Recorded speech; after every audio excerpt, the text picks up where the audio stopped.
A man without a plan is what? Well, it's a trick question, because a man without a plan isn't a man at all. February 7th, I got a plan. I want to bring everybody together, and we're going to talk about and manifest the tools, the strategies, how to save ourselves. Now, what do we need saving from? Well, the first thing you must save yourself from is yourself, because we have a lot of self-sabotage. Nobody's personally in your home oppressing you. What happens is your mindset, the lack of shifting into a new world and updating yourself to current time reality, utilizing the resources, the technology, right, and utilizing each other. But how can you do those things if you don't have a strategy? So I want us to come together February 7th at the Gramercy Theater so that we can have strategies in place to control our future. Times are very certain when you're confident about what you're going to do, regardless of what happens. Let's get into flow state. Let's look good, let's feel good, and make sure you put on some of that smell good too. We're building out the future of our world. Only the most powerful people will show up. That's why I'm happy you will be there. Get your tickets, go to 19keys.com, reserve your spot now. Peace, family. Ain't nobody gonna save you. You gotta save yourself. You gotta save yourself. You gotta save yourself. You gotta save yourself. You gotta save yourself.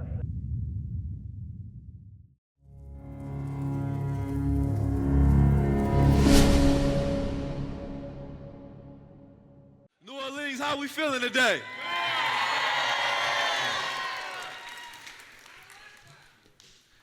You know, we're in a special point in time today. Today is about power. It's not a word that we often associate ourselves with because we victimize ourselves a lot as if we don't have any power. And that's a problem.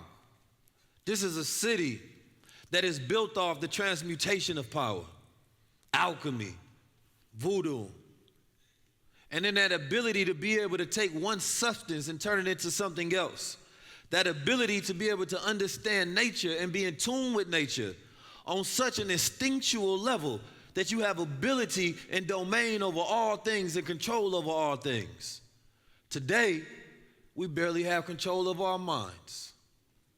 If you tell yourself something to do, you may follow it, you may not. You be like, you know, I'm gonna stop smoking. A couple hours later, high as hell. Now the question becomes is not whether the smoking is bad, but your ability to be able to control your habits. If you are a God, you have the ability to control your own energy. And that ability is relinquishing your ability to control your environment. So therefore, you're not controlled by your environment, especially if your environment is toxic. We live in environments that are destructive towards our nature. Every single day. We're around sounds we don't need to hear, images we don't need to see, people that we don't even need to know. But for some reason, we keep them in our atmosphere. And the moment that we start to increase our light and we start to gain some truth and we want to go to that next level, the people who want to stay at that level want to pull you down. See, you can tell if somebody is one of those ones because they are constantly improving. Every time you see them, they're making some progress in life. That means that they are shining light in areas that was previously in the dark. So now it's allowing them to expand in different areas from a physical level, a metaphysical level, a spiritual level, a financial level. So every time you see them, they got something new going on. Versus the person be like, what you doing new? No, ain't the same old man, you know. Ain't nothing new. So when those people see you advancing and you become one of those light ones, what you realize is that that same light that exposes you to yourself exposes people around you. And they feel that light. So you start eating better. You know, I'm going to do this vegan thing. All of a sudden, you start looking at everybody else's plate, making them feel guilty. Instead, you have to learn to lead by example. I don't even need to say nothing. But through the improvement, they see my skin looking good. I'm doing better in life. My relationships is blossoming. They going to start looking at themselves through you and be like, you know what? I want to change something. Bro went to the 19 Keys high-level conversation tour. Man, he got a baddie now. I don't know what happened, but he couldn't find one for his life. I don't know what kind of game Key gave him, but I got to go to the next one. Matter of fact, I'm flying out. So you didn't even have to say nothing. You just show up with her on the arm. Damn, bro, doing good. Same thing if you got a business and all of a sudden you got money and you traveling and you taking trips and you got a different palate and you want to do different things.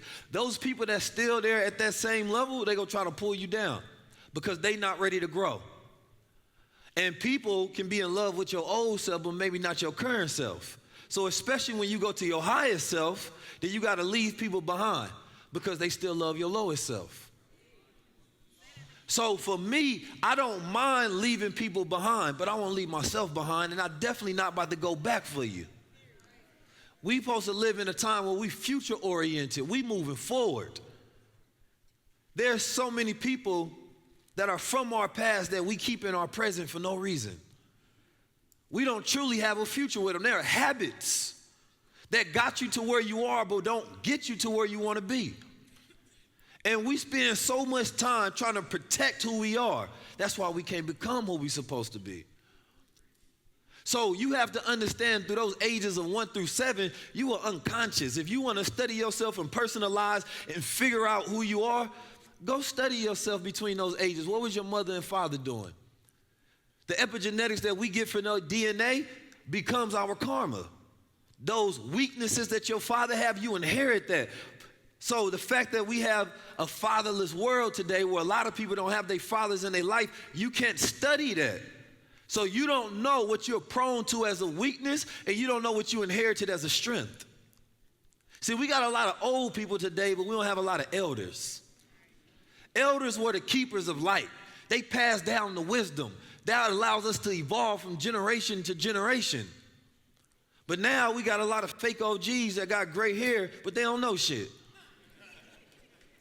So without us having elders, now you got to go to ChatGPT. You got to go to Google. You can't go to grandma's because grandma's almost the same age as you. The game did change now. Grandma's on OnlyFans. Girl, I ain't got time for you right now. These grandmas young as hell. Ain't got no wisdom in them. Barely got any age on them. So we have an unfortunate set of society that we lived in that we inherited. I was talking to my brother backstage. I say, you know, when you used to raise a child, the decreased anxiety was the fact that you didn't ever have to raise them alone. And I'm not just talking about a woman raising them alone or a man. I'm talking about two parents. You had a community. The community looked out for them. Now you got to look out for the community. So now it has an extra anxiety where people don't want to have children no more because they don't want to raise them in this world. Because now you feel like the world is going to raise them to be some kind of weirdo or sucker. And it's a lot of weirdos and suckers. So when we talking about raising a young child, I was listening to Honorable Minister Louis Farrakhan, and he was talking, and he was explaining about low-level traveling and high-level traveling. Low-level traveling is, you know, what we did to get here. You know, you hop in a car, bus, Uber, plane, train, whatever mode of vehicle that you utilize in the physical transportation, that's low-level traveling. The high-level traveling is when you go from the darkness of the womb and you come outside and then you tap into the mind of God. That's that high-level traveling. When you can take something outside of your mind and you traveling into the deep parts of yourself for self-awareness, for entombment and wholeness and alignment, and you're traveling to every area so that you can figure out who you are, your full light illuminated self. But there are so many people that need to do the work because all they do is low-level travel. They go from place to place, but they never go inside. But they always outside. They always go to the club. Always, every fucking where. Yet they ain't got nothing to celebrate, ever. See, we have become an overstimulated society. Anybody know who Papa Legba is? Come on now, I know you gotta know who Papa Legba is. I'm gonna let y'all study that because that's on y'all.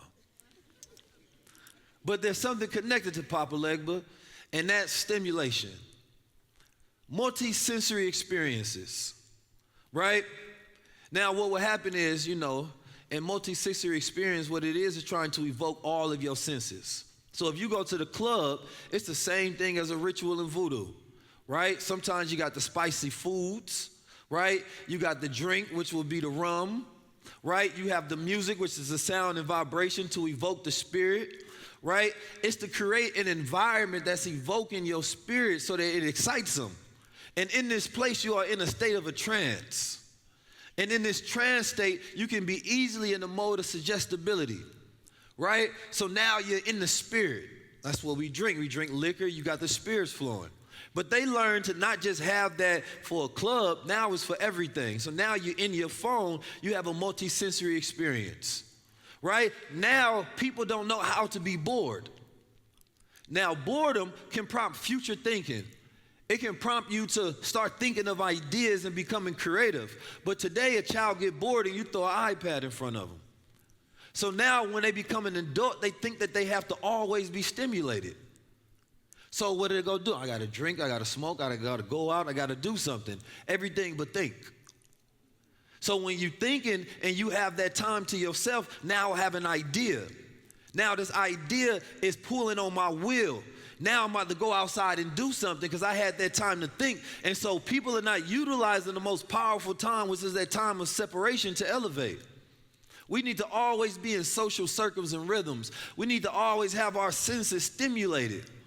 So if you have a child and you don't learn to teach them the art of boredom, now when they outside or now when they by themselves, they always need somebody at the house with them, always need something in front of them, always chasing dopamine, never producing anything. So I try to teach people how to be creative in your thinking and utilize the time that you have, because we are in the greatest technological shift on the planet Earth, which means your excuses don't mean nothing. All this AI, I'm waiting to fire people. Because people lazy. They don't realize that you're supposed to be utilizing the artificial intelligence and the technology and supposed to be producing more results for me. You're supposed to be like, you know what, Key, this shit's so easy, I'm gonna give you a discount on it now. Which means that now I don't need to go learn the AI because they've updated their skill sets to technology, which makes it easier. Now they can be more efficient and turn out more work. Now any idea that you have in your head and that time that you was bored, you can go to ChatGPT, type it out and say, how do I get this done? And if you're the type of person that actually have some drive and some will, then you're gonna pour that into existence through the law of work. See, everybody know about the law of attraction. I'm just gonna think about some things and it's just gonna come to me. That only happened with Uber. And if you ain't got no money, you can't use Uber. But when you got the law of work, you gotta have some motion. How many people in here got some motion? You ain't got no motion. There's a lot of people that got light, which is truth, that's knowledge, that's enlightenment. They got some knowledge itself. They know the teachings of different master teachers, but they ain't got no motion. They ain't got no work. So we ain't supposed to be in the age of the master teacher. We're in the age of the master executor, the master builder today. So I don't want to hear about what you know. I want to see what you've done. What have you produced? If we are not a producing people, then we are just a consuming people, right? That means that energetically, our activity does not have output. So when you step outside or you move throughout life and you look through the memory bank of the last 10 years, you're supposed to be able to look back and say, this is what I've done.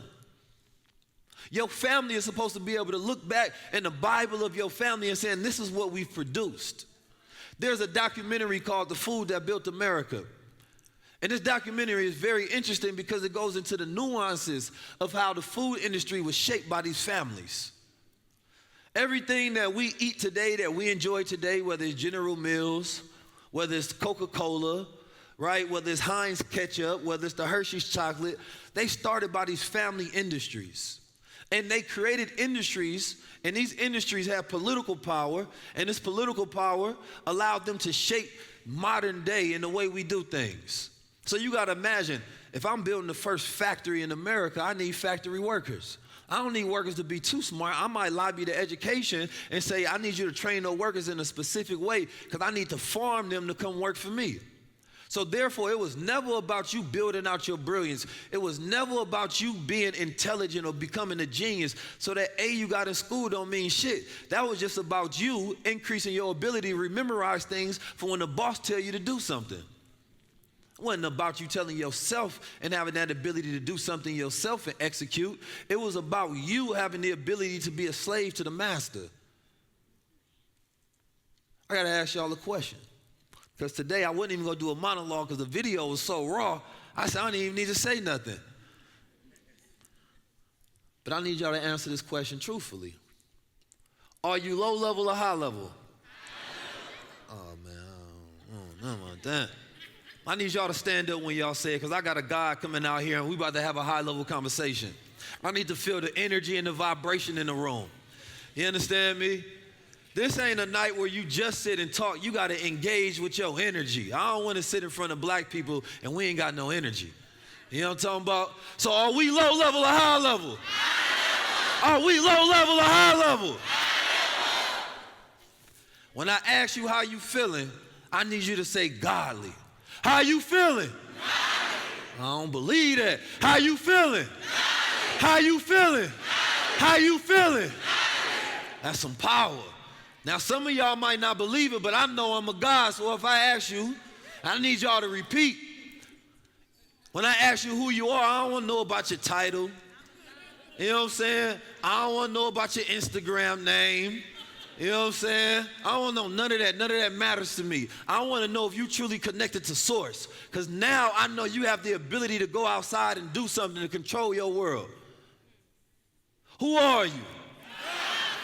I know I didn't guide y'all into that. That's my bad. I'm going to say I am, and I just need y'all to say God. I am. I am. I am. I am. I am. Now I need y'all to say I am, and I need y'all to say God.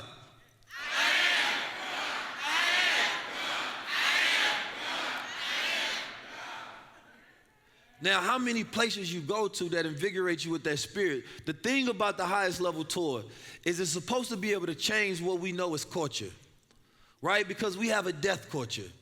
It's not a life culture. We don't speak life into each other, right? We often wait till a person's dead to give them their flowers. Now, y'all celebrate death a little different with the second line. We'll get into that. New Orleans a little different with it. I get it. But y'all got too many deaths to celebrate. That's the problem. So we gonna change that, right? So we talking about a new culture to where we're activated based on principles and values. Now, everybody know who Lil Wayne is, right? Lil Wayne actually inspired me when I was younger. I remember seeing Muhammad Ali say, you know, I was the greatest before I knew I was. And he was the one that said he was the greatest, before the world said it.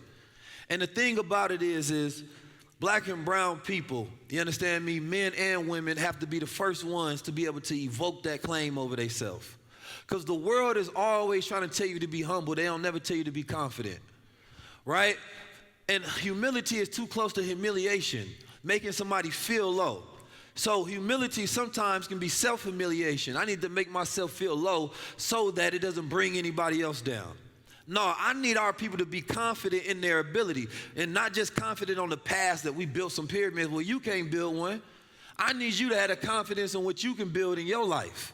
That's the power that we evoking today. I got my brother Blue Pill here. Y'all watch the episode with Blue Pill 44? So me and Blue Pill is about to get into some sciences today. You understand me? And I want us to be able to sit and have a high-level conversation. I need y'all to take notes. And I need y'all to tell people it's okay. Because how many people should have came with y'all today that didn't come? Yeah, those are people you need to let go. Especially if you're sleeping with them. Come on now. Leave that low level, you feel me? You gotta leave that behind. You gotta step up the game now. You know what I'm saying? Just hit them with the text or the call. Like, I ain't gonna lie, tonight I see things differently. You was good for my low-level self. And if I slip up and I feel low, I might call you, but I'm on a high right now. You know what I'm saying? I just left that high-level conversation, and I don't know if you can hold one. So it's okay to act a little different. So we talking about changing the culture up. Well, it ain't about murder, it ain't about death, it ain't about destruction. It's about life, it's about construction. It's about us becoming gods and taking those thoughts outside our minds and bringing them into existence, because every single day, that's what I do. I don't just talk about it, I represent it in culture. You understand me? When they tell me I can't do something, that's fuel for my thoughts and my drive. I don't need nobody to put a gun to my head just for me to have drive on things I should be doing every single day. Because if somebody put a gun to your head and they say if you don't make a certain amount of money or you don't execute a certain dream, you gonna go out there and do it under the threat of death. Why? It's gonna activate your drive. But you supposed to be able to have self-drive. You supposed to be able to activate that in yourself and not make excuses on a daily basis. Because excuses are the foundation of building nothingness. So if you got nothing because you built it off excuses. right? You're supposed to give birth to death. So if you don't have ideas that you gave birth to, it's because you went to the abortion clinic too many times. And that's procrastination. So we about to tell you how you get into some activation. So make sure y'all give it up for my brother Blue Pill 44.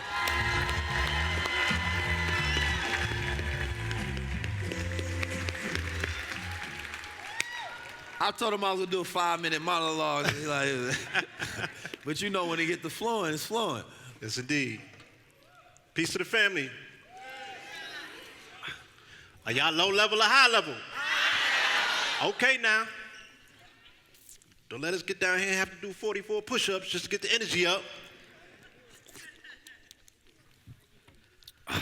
What we Good talking brother, about that today, was an amazing monologue. Oh man, I appreciate it. Right? I'll cut it short for you.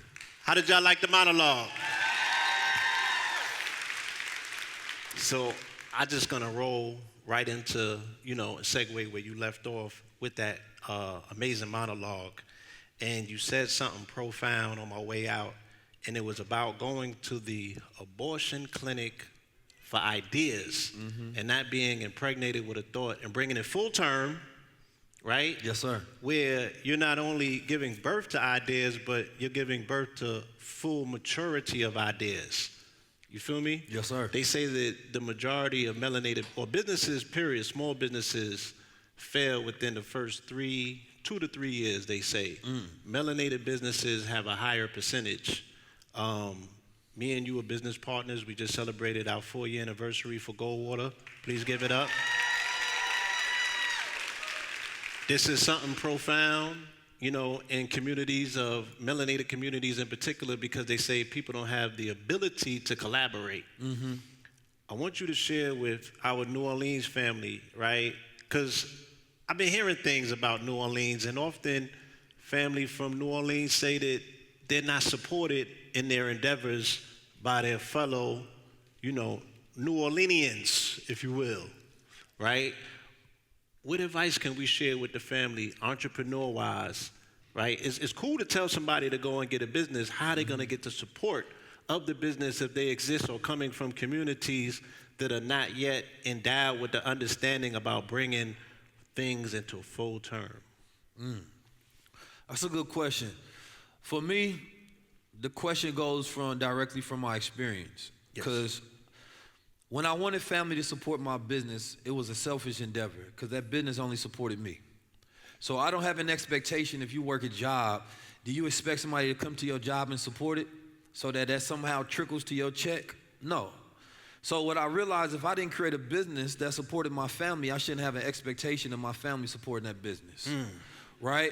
So I was able to create a business to where they had a role in it. Now they have equity in it. Now supporting that business is supporting them, right? Because we talk group economics, right? So that has to happen on a micro level. When we talk about family businesses and we now are in the legacy era of family dynasties that have been started from the banking into the food products into everything that we utilize today. But they have a business that they can pass down to their family. Right? Generational. And then they taught those children and gave them an education because sometimes they had passed down the family and a person will expand that, right? It's a certain way you have to raise and prepare a child to pass down that dynasty. So if you have a family that doesn't have a certain level of education and they're dysfunctional, you don't have a functional family. People don't have roles, right? When you don't know the strengths and weaknesses of the people in your family, you don't even know how to put them into a role where you can have a functional order. Right? If you don't have closeness in a family to where people are used to helping each other and building with each other, your expectations are false in the first place. Me, I have a heart for collaboration, right? Because I understand that I can do it by myself or I can do more, which is getting me a team. Right? I understand that networking becomes more powerful than knowledge after your knowledge can only take you so far and you need to work with people. Right? And so collaboration can allow you to increase instantly, but at the same time, people don't know how to expand, right? If I got an audience to where I got 19 Keys Core audience, but then I'm collaborating with somebody who has a completely opposite audience, right? Now I'm building. If I go to somebody like, let's say my brother Blue Pill, you have a similar core audience than me, right? So we may collaborate and I might not grow. because your core audience already know me, or they already know you, so they only need to go to you for that same information. So I want to collaborate with people that are completely different a lot of times if it's talking about brand building and scaling my audience so I can reach a new audience. That's marketing 101. But in collaboration, you got to make sure people got the same mission, vision, and values. You understand me? And a lot of people are not aligned. They be aligned for the first part of the journey, but they may be getting off on the second because that's their intent. Right. So something that you said is very key to that, and we can't dismiss that to get around, what we are aiming to get at, which is collaboration. Mm-hmm. You spoke about the dysfunction in families.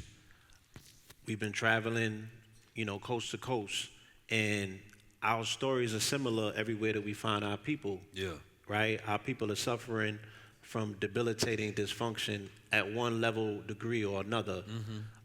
So these things become pipe dreams, right? We know what we're supposed to do as a people, but we have to get past this 600-pound, 800-pound elephant in the room called dysfunction, right?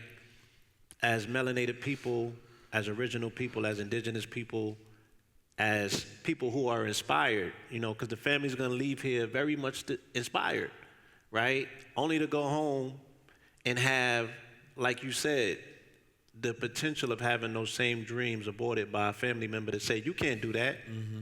You ain't 19 keys, right? How can we challenge, how can we confront, how can we debilitate the dysfunction in our family in order for these dreams to become realities? It's a lot of healing we got to do. You know what I'm saying? I'm on a big healing journey, man. I done healed a lot of different, and that's bringing light to areas to become psychologically whole.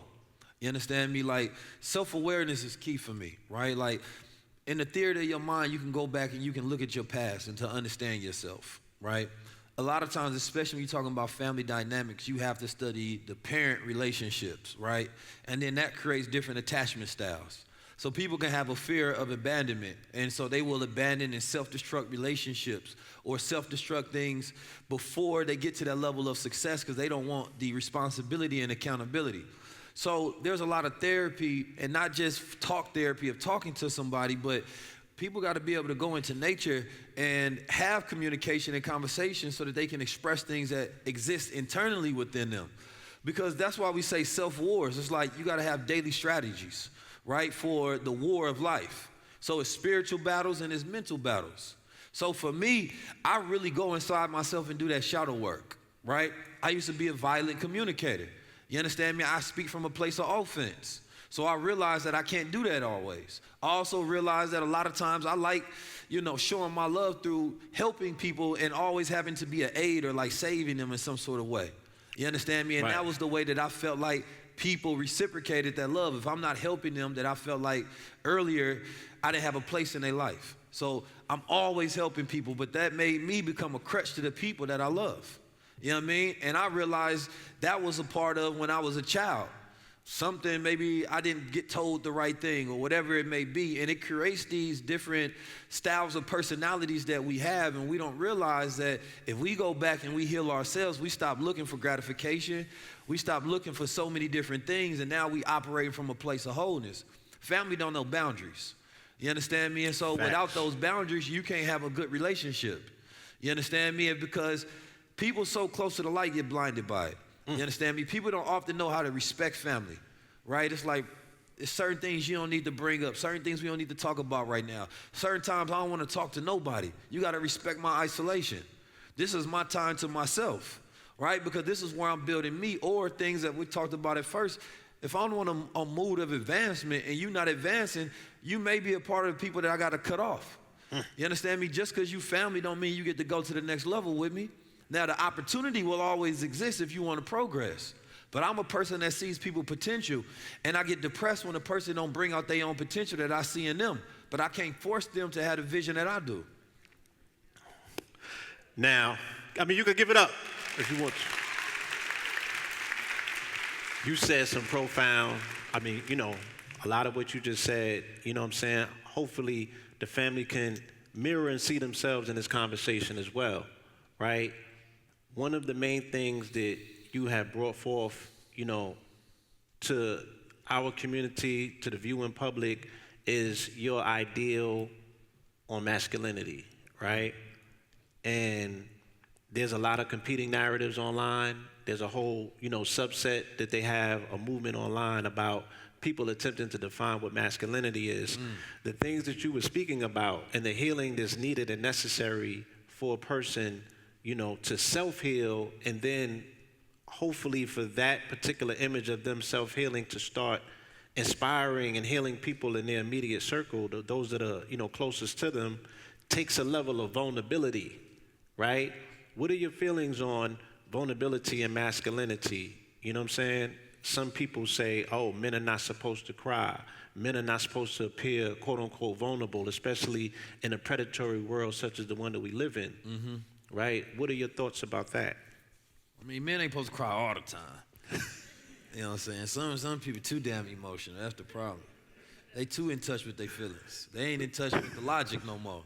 So it's a flip side. So if a man is if a man is super logical, but he is not in tune with his emotions, he's missing that divine aspect, right? There's certain levels that he can't reach. But if a man is too emotional and then he don't have the logic, there's certain levels he can't reach as well, right? Now, for me, when I talk about being a man, it's about being a superior mind, right? I always talk about bringing things outside of your mind to see if you work. How do you know your mind work if you got an idea and it's stuck in your head and you can't give birth to it? Men give birth with their minds. We don't have wombs. So this is the place where we can see satisfaction in life, right? Through that activity. But a man is honor, it's respect, it's courage. You know what I'm saying? It's grit, it's character. The problem that we have today, like I was saying, children don't know how to go through boredom, right? And they don't know how to go through adversity. So what happens is they get stuck believing that they have dependency. So if the child has to go to you as a mother or father for every little thing, they become emotionally dependent, right? At some point in time, you have to cut the second umbilical cord, right? It's a spiritual cord that child has that it needs in order to be independent. So in Native American cultures, they have rites of passage, right? In many cultures around the world. And majority indigenous cultures. In majority of cultures, except in our culture. We don't have a real rites of passage. And what this does is it detaches them from the home, and now they say, you know what, I can deal with the world. I can feed myself, I can protect myself, I can provide for myself. I have the ability of self-management skill. But without that, they become an adult and they becoming afraid of becoming a man or afraid of becoming a woman, so they live in a fantasy world, right? And they only want to do things that allow them to fantasize about life and their potential rather than have to execute it and live it out. So maybe I don't want to build things, or maybe I don't want to do things that require too much skill set to where I actually got to go plan. You may want to just be an artist, or you may just want to be a rapper or something. And there's nothing wrong with those particular things if you're going to do the business side as well. But you can't live in the fantasy world of, well, y'all just don't understand artists. Y'all don't understand lazy niggas that don't see the potential in the world and execute. That ain't manhood to me. If you just live in that fantasy world and you're not ready to go out there and hunt for yourself, or if you're not ready to do the thing that you hate so that you can live a life that you say you love, I don't even believe you.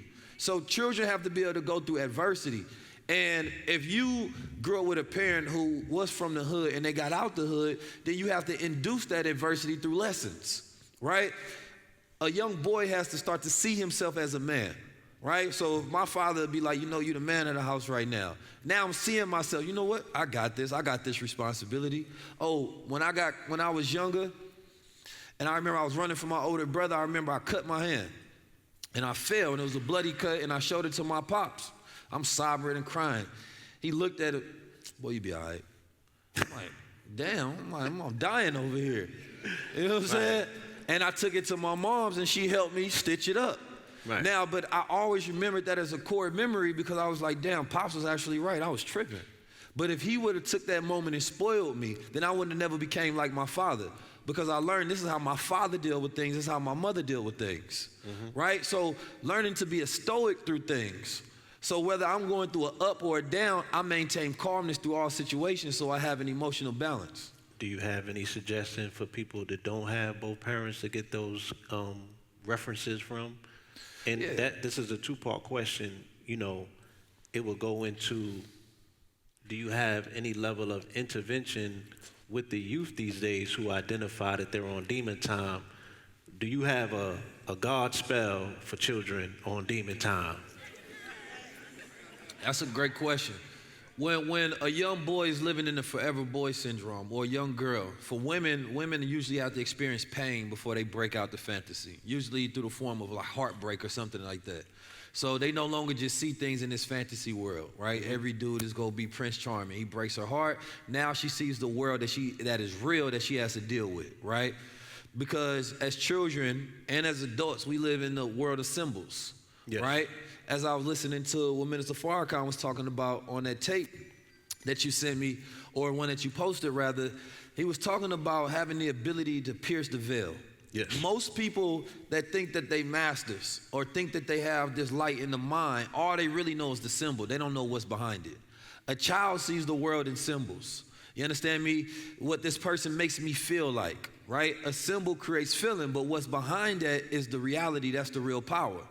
So it's like, you know, a lot of people can see, but you can see something and not understand it, right? Understanding comes from the mind's eye, right? Sight comes from these two eyes, Wisdom. the brain. So giving a child the ability, realistic, like in a militant manner, like I believe some form of discipline and militancy is necessary for every single child, right? The military can take whatever you've been going through in the last 20 years and it can instantly break that.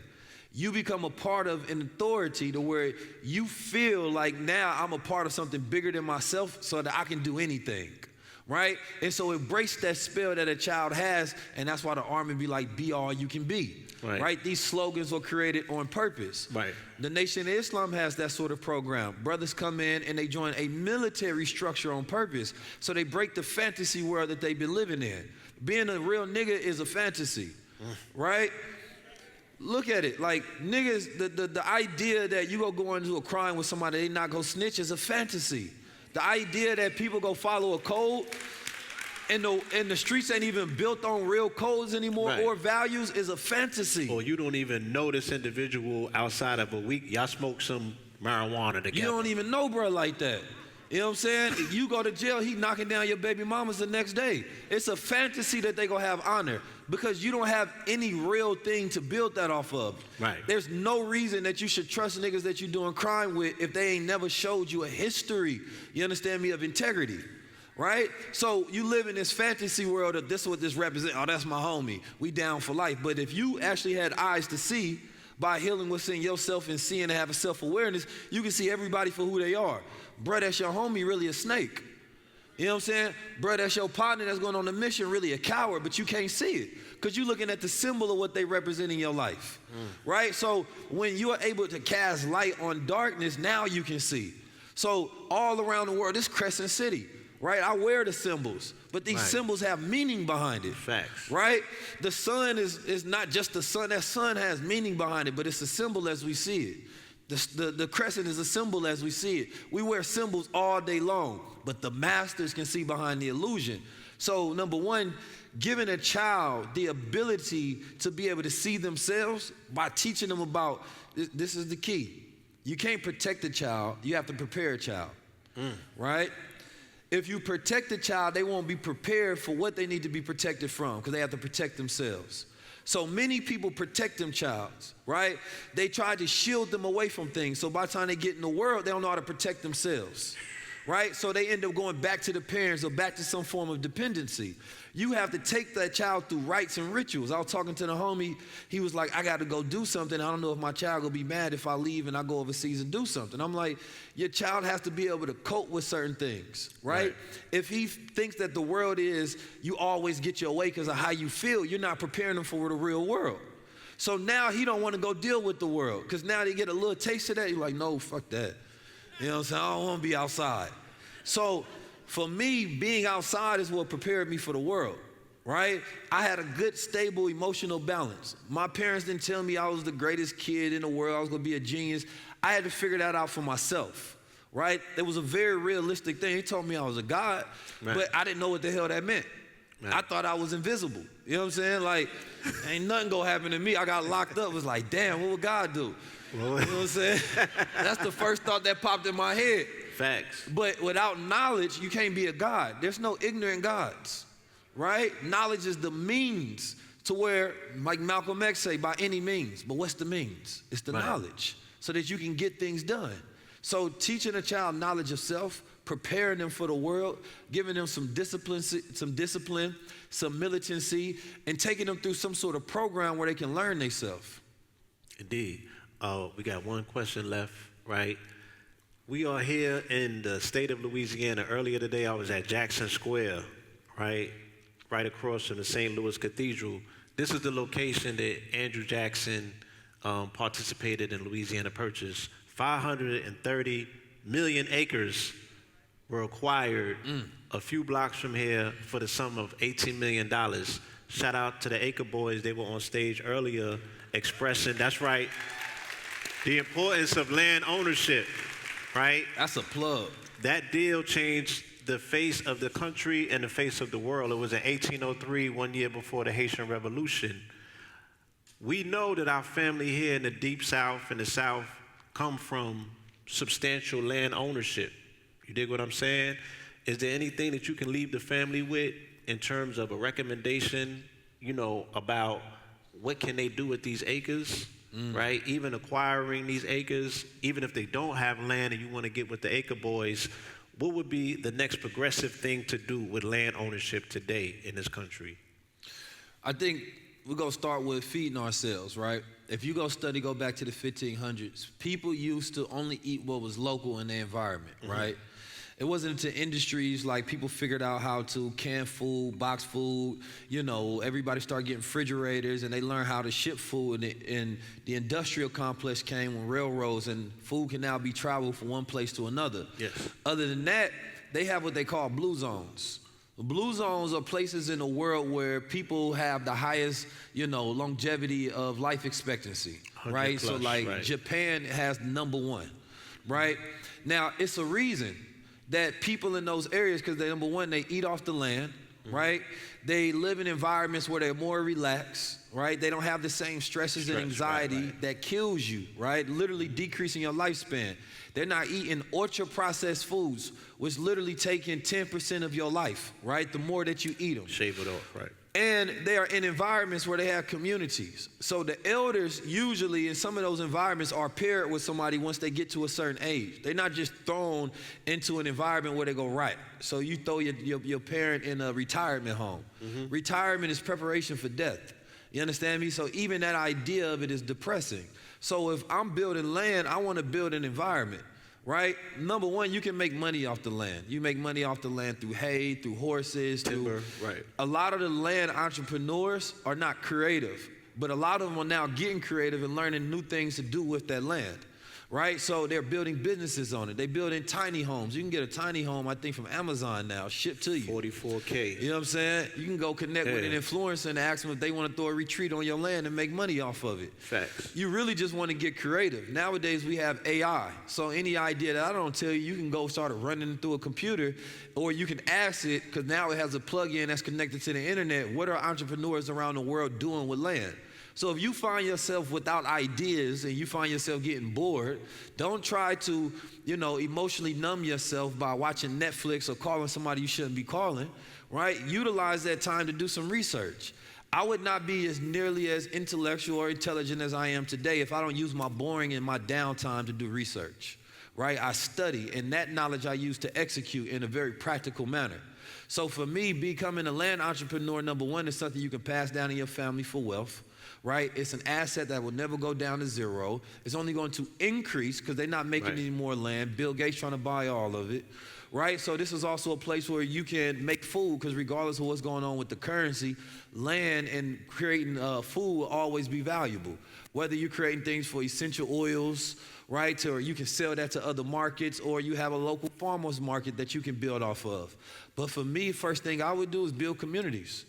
Shrooms are going to be a very popular psychedelic for the future, especially as decriminalization comes around. Facts. People now are creating not just shrooms that's psychedelic, but functional shrooms. So now they're utilizing that land because they don't even have to have productive land, right? You can build it from on top of the land, and now people are creating new industries right in their backyard or on their land. So you really want to get creative with it. Real estate is one way to build wealth, but if you want to build, you're talking about nation building, right? And you talking about things to pass down. Land to me is the way to go, and you can build on that land depending on what the zoning and all those things. So that's the reason I wanted Acre Boys to come here, because when we talk about tangibles and we talk about real assets, we have to become landowners, right? Facts.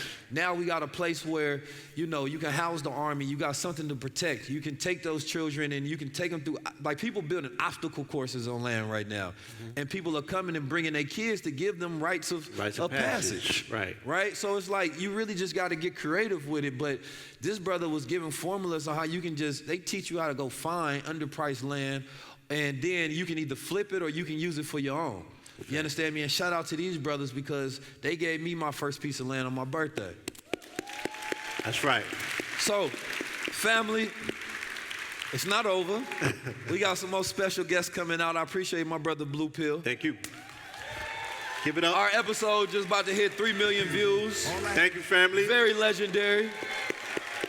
But I want to be able to I need y'all to stand up. I want to bring some of New Orleans on. I like to always pay homage to where I'm at. And these people got more game to give. Now, I don't know, I ain't even said nothing yet. No, so listen. Every time I come out here, I got to eat at a certain place. You know what I'm saying? I'll be hungry. I ask the people, I say, who got the best food? Dallas, Houston, you understand me? Or New Orleans. Now, I ain't going to tell you what I think, New Orleans. You know what I'm saying? Be honest with you, it's almost everything out here is good. Everybody got them big arms. I don't know how. It work like that. Y'all train people as a kid or something. You know what I'm saying? That shit ABCs and seasonings. But y'all got it together. So, you know, I came out here. This brother, for me, he's the king of hospitality. You understand me? This is queen of entrepreneurship. You know, both of them have inspired me in various different ways. You know, one does business offline more and one does business online more. So it's a perfect duality. And New Orleans, you know, like some of the places that I'm from, it's hard to come from these places, especially when there's a dark cloud and people don't think above their circumstances. So I need y'all to roar when these two people come out, because I consider them to be on a journey that's high level. You understand me? I got the good brother, Larry Morrow, and I got Supa. But sister, it's good to see you. Good to have you here. You looking wonderful. Hey, boo. Where was y'all at that day y'all heard Supa made $1 million in a second? What's going on, bro? I'm good. No, sis, I want to talk a little bit about your journey. I think it's important. A lot of people want to be entrepreneurs because of what success looks like on somebody else. Right? But not because they're actually that person that can go through the process, right, of actually producing that success. Definitely. So many people are in love with the results and not the process. Right? What did you find about yourself? I want to know about, you know, the battles that you had to go through in order to maintain the journey. It was a lot of trial and error in entrepreneurship. Just like you said, a lot of people see it on social media and they feel like, oh, she made $1 million, is that? But it came with so much. It came with so much work. It came with so much preparation. It came with me hiring employees, firing employees. Like, it just was a whole lot that I had to deal with, especially with inventory. Like, I couldn't have made that much money if I didn't have inventory, and I still ran out of inventory. So it's just so much, and I think people want to get rich so fast instead of actually appreciating those slow days. Those slow days are important too. When you having those slow days, you're really actually getting to see how far you can go. You're really actually learning. You're learning your inventory. You're learning your customer service. You're learning your Shopify. You're learning all these different platforms, and you got to stay up to date with what's the new trend. Like the trend, social media is always a new trend that come out every month. And when you stay on top of the trend, that's kind of how you like stay in front of everything you're doing in business, and especially in marketing.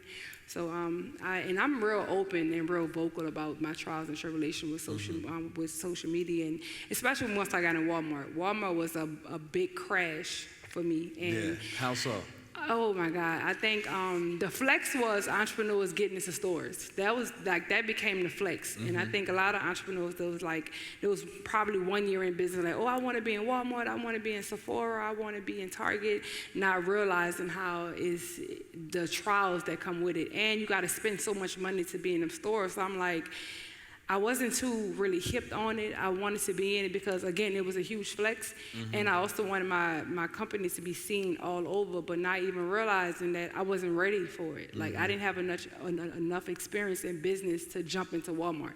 I think I got into Walmart in my 4th year in business, and I still wasn't ready. I still wasn't ready to, I didn't have enough capital to stock up Walmart and keep myself stocked too. So I started losing sales myself. So I had to keep Walmart stock, and then they calling me like, hey, you gotta be on this, you gotta be on that. Like, not realizing I was able to tell them no. I didn't know that. Yeah. So they was like, well, you gotta be on the end, or if you wanna be the next to this business, then you gotta pay this much, you gotta pay for this display, and we need 1,000 of this, we need 5,000 of this, we need 10,000 of this, and I'm like, damn, what the fuck am I, you know? So I didn't even know that it was gonna push me back so much, and it did, and I'm glad it did, because now I realize that I don't need stores. Like, really, stores need us. You know, stores. No, you know, for me, and I don't know if it's that way for you. You understand me? But number one, you said you had stock before you hit that $1 million. Definitely. So that means that you were prepared for it. Definitely. So at some point you had an expectation that you're going to do that much. Yeah. You understand me? Number one, why did you have that confidence and that expectation? Because many people would never hold $1 million worth of stock, right? Especially if they hadn't done it before. Right. So the thing is, like, you kind of got to go off your yearly sales too. And that's kind of prepare you mentally. Like, you know, everybody know Black Friday is where you're going to make the most money in the year when it comes to e-commerce. Like, people prepare for Black Friday a year ahead, and that's what I did. Like, way before the Crown case, I was doing Black Friday when I was selling T-shirts and I was selling fanny packs. So that's when I learned that Black Friday is the big deal. Cyber Monday is the big deal. And I even was buying stuff and putting stuff to the side to only sell for Black Friday. Like, they'll be like, oh, you out of wipes, or you out of this. I'm like, I'm not. I'm waiting for Black Friday, you know, because I know how big of a deal Black Friday was. So, and I always tell people, like, they feel like they don't have no money and they don't have no capital. And I'm like, you have inventory, you have money. Like, you just got to find a way to get that money out your warehouse. You got to find a way to get all that stuff. You got to market it right, and you kind of got to get rid of it so you can buy more. So I just had to really mentally and physically prepare for Black Friday, and I did. It took me a year to prepare for Black Friday, and I didn't expect to make $1 million. I didn't, but I did, and it was a huge blessing for me.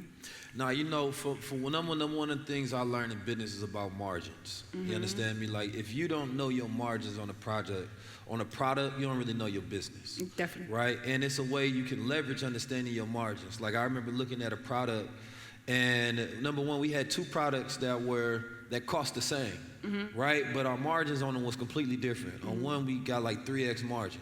So I had to sit down with the team and tell everybody, you know, your margin is your percentage of winnings, basically, right? That's by definition. So if a product costs you $3 and you selling it for $6, right? You know, and let's say your expenses is $1, right? What is your margin? Y'all do the math. Right. So when we're talking about margin, that's what you actually gonna be able to take home. And you can leverage that in many different ways. So sometimes you can put a product on sale because you're gonna make more with that product because you have a higher margin. So I play creatively with that. So this product, you know what, we can put this one on sale, but this one costs us more. But if I pair this one with this one and we create a package, we end up still able to make the same amount of money. Right. But a lot of people, I got a T-shirt, it cost me $5, and then you selling it for $25, and you think you always have to make that $20 margin. Right. No, you can, you know, sometimes that $5 that it costs you, and this is one of the cheapest tricks for marketing. Giving away free merchandise is the cheapest marketing tool ever. Definitely. Because you only paying your wholesale cost, right? So people try to do this to me all the time. But I have to explain to people, it's like, if that shirt costs $5 and you give it to me for free, then you think my marketing costs $5. So now you want me to advertise that shirt for $5. This is the way I think. I'm not thinking about how much it costs, I'm thinking about how much it costs you. Right? And so if you want to use marketing, number one, give away as much free product as you can. Right, to somebody that it actually matters. Right, because you're never paying the price that it costs, and a lot of entrepreneurs never think about their margin, never think about wholesale costs. They literally think about their price. Yeah, and that's it. That's all I think about. So, you know, if you can give, because I believe that we have some of the, you know, next level entrepreneurs in the building just by the fact that they came here. Definitely. I have a line of more products that will be rolling out. And I want to know from somebody of, your caliber of entrepreneurship, what do you see possibly as another trend that you think that people should be focusing on right now when it comes to selling products? What I told you last time I seen you, I was telling you how the metaverse. The metaverse is about to take over the world, and I don't think people are realizing. By me if people that follow me know I've been on Oculus all day, right? And I be on there and I realize how much business is being done on the Oculus. Like, people would get up out their bed and go in the living room and be on the Oculus and discussing big money stuff on the Oculus. Like when they be on Horizon Worlds, it's so many different apps on the Oculus, and they are really creating businesses just for that, especially graphic designers and builders, and they get on there and they create a whole world and they make money from it, right? Yes, and spatial reality. Yeah, like I've been trying to find, that's why I'm on it so much. I'm on there trying to see how can I make $1 million on here, because virtual reality is so huge and everybody have it. Even if they're not on it, I feel like all the big brands are about to pull people to Well, it. Apple is basically building the same thing that Microsoft and Facebook doing, but it's the place where people actually want to buy their products from. Right. So with Apple coming out with the spatial reality headsets, it's going to change the world. Most people won't be using their phones no more. Right, at all. People always say, I'm never going to use it. Then it comes out, everybody buy it. Yes, they will. So if you, they're not going to release it till, I think, January next year. So it gives you preparation time. So people are building out applications and creating these events. The metaverse seemed like it was declining, but now that the spatial headsets are coming out in the VR with the AR, basically, like, if y'all seen the commercial for it, I was talking about this a couple years ago, because I know, I saw you. Building out those experiences is the way that people are going to make money, right? Like, there's this guy named Donatelli. He builds out conceptual experiences for the headset, and they ain't came out yet. So let's say you jogging along a hiking trail, and as you make it to, a mile, there can be something that pops up in your visual field, and you get like this bonus, right? Or you can, earn content. So listen, only people that actually run to, a certain canyon or a certain place in New Orleans can get this content. So they can, basically lock content on certain grids, right? Or rewards on certain grids. So you can say, if you show up to so-and-so, then you can collect this bonus point. And this bonus points allows you now to get a discount in my store or to unlock a certain product, right? So when you start thinking about all of these experiences, we live in a world where creativity is the most important today. Right. The smart people is building the technology. The creative people have to figure out what's the best way I'm going to use it. Right? So for me, looking at the landscape, and thinking about virtual products, right? Because this is where we're missing today, is the landscape of virtual products. It's no overhead costs. Right, at all. If I do something like, this is an expensive endeavor putting together a tour. Right. But I can sit at home and put together a workshop inside my office, and it costs me nothing. I don't have to bring 10 people, I don't have to fly out, I don't have to do none of these things. So creating virtual products and experiences, not just like courses or something, but actually trying to figure out, how do I build out an experience that people care about? I believe it's going to be virtual daycares in the future. Oh, Lord. You know what I'm saying? It's going to be crazy. Oh, Lord. You know what I'm saying? But just because attention is the economy, they trying to figure out, how do I capture a person's attention and then run ads on that? Yeah. Right? And branding is going to become a much harder endeavor in the future, because people going to have their algorithm set. So you go say, I want makeup, and it's going to automatically order Supa scent makeup because you got an AI assistant. Right. It's not going to want to try to figure it out. They're going to look at what you already do based on your patterns and habits. So if you're not building a brand right now, I don't even see your business having a future. You know what I'm saying? Brand building is important. You have to be able to get it. Like, high-level conversations is successful because people have it in their algorithm, right? This is what they want to watch, so YouTube is showing them that. If you have a new show, how do you break into somebody's algorithm, right? But I have a strong brand presence, right? If you look at Ice Spice, she was able to be successful. She got a pose, she got the fro, she got a catch sound, she has a certain look. Everything is branding 101. And that gets meshed inside the mind, right? So where you can't forget that person and they take up real estate. So learning how to build a strong brand today, meaning that you building out a community, they can recognize this easily. Then you can service that community with whatever experience or product or service that they need, I ain't gonna say that it wants. If you build a community first, and then you ask that community what they want, they will much rather get it from you than anybody else. So people are willing to unhook from their brands. I come out with a deodorant brand, you know what? Stop using the Arm & Hammer, stop using Secret, right? Now come use whatever else I created. You know what? I trust you, I rock with you, I'd rather spend money with you. Right. That was much harder to do years in the past, but people are willing to go to brands they trust. They rather get everything from one place. Shit, he done taught me some shit. No, I think it's important. And then with entrepreneurship, the hardest thing, like I said, is it's that journey process. Definitely. Like I go through a lot of different, I don't go through a lot of anxiety. I find sometimes I go through peaks of it. And that's just representing I'm on a new level. You understand me? Because that other level I can easily handle. But when I reach a new level, I have to learn how to deal with things in a different way. Right. Right? So now it's a mental battle, it's a spiritual. So on a spiritual wave, what does Supa do to keep herself spiritually in tune? Right? You are doing a lot of business, which, you know, a lot of women nowadays, they're very masculine, and business requires masculine thinking. Definitely. Today you can use the feminine touch, but how do you maintain your femininity? How do you maintain your spiritual health during all of this?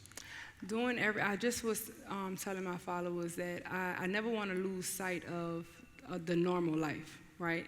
I understood when I got on social media, I've been on social media for a very long time, but I understood that everything that happened in my life was surreal. Like me making $1 million in an hour, or me becoming a multimillionaire so fast in business, me making $50 million in 5 years. I realized that was not normal. That's not a normal thing. So I did not want to lose touch of the normal life. I didn't want to lose touch of still having dinner with my family, or, you know, like still having game nights with my friends, or like just doing normal. You know, I have all my friends are entrepreneurs right now, and as I see them blossoming and flourishing in business, like I see them traveling and they're doing everything that I'm doing now, but I want to still do the regular stuff, and that keep me mentally where I'm at now. Like that keep me mentally peace. Like me and my fiance, we still do date nights. We still take the kids to get in the pool. Like I feel like a lot of people look at the celebrities with the big houses, and they always on a jet, and they always in Dubai, and I'm around here eating crawfish with my family, you know. So I never want to lose sight of, if everything was to change today or tomorrow, I never lost touch of my normal life. I never lost touch of what I was doing 5 years ago. So that's what keeps me sane. I think that's important because it maintains an anchor for you. Definitely. You understand me? I think, you know, having highs and lows is dangerous, right? And this is why I speak about stoicism. You understand me? Stoicism is being calm through the storm. No matter what's going on, is it an up or is it down? Because being able to do, number one, we talk about boredom again. A lot of people can't maintain success because they don't know how to be bored. Definitely. Even successful people, you can be doing something good and can keep working and you get bored of doing it, so you try something else. Right? So, you know, a man that is failing can be plagued the same way a man that's succeeding because he thinks he needs to constantly find joy in all things. But if you learn to be bored, you can build a system and then you can repeat. Right. Most of successful formula on the back end is boring. Right? It's the meetings, it's the networking, it's the system creation. What you see on the outside, that's marketing, right? The results to you, so that you can attach a feeling to that and you can associate it to the product or the service. And you got to understand that that's a part of the business. The selling doesn't stop at the product. Exactly. The selling starts way before that. Definitely. But people fall in love with the selling. And then you fall understand off the me? money. So for me, you got to take a step back. And you have to learn to be stoic, and you have to learn to love the boring things. Like, there's certain information that some of you all may never read because you say it's too boring. It's too boring. Which means there's some things that you may never know because you can't get past the feeling. Right. You understand me? And this is where we have a society that's too emotional and think everything needs to be stimulated, right? So instead of coming to a night of knowledge, fuck that, I'm going to the club. Right, everything got to be lit. Because you don't even know how to deal with silence. Right. Stillness is a key. You know what I'm saying? If you can be still, I believe you can do anything. But we have a world where you got to constantly be moving, constantly be on to the next trend and the next thing. And silencing that mind, isolating is where you find your originality. And that peace. You know what I'm saying? Like when I'm on nature trails, that's what I think my most original. That's when the thoughts of God come to me, to where I'm thinking creative. I'm not thinking based on the influence of men and women. Right. I'm not scrolling on social media trying to numb the fact that I need to be doing some work, so I'm about to try to find excitement through this phone. Right. Or I'm about to sit on the couch and watch Netflix even though I know I'm procrastinating. Right. So that emotional numbing is something that we do as a coping mechanism a lot of times through trauma. Right? We become cold and rigid, and we don't realize that scrolling is a trauma, a mechanism response. We don't realize that this person that you're dating, because you don't know how to be alone. So on that journey to entrepreneurship, there's nights you have to be alone. There's nights you have to do things that you don't want to do. Right. That's just being a human being.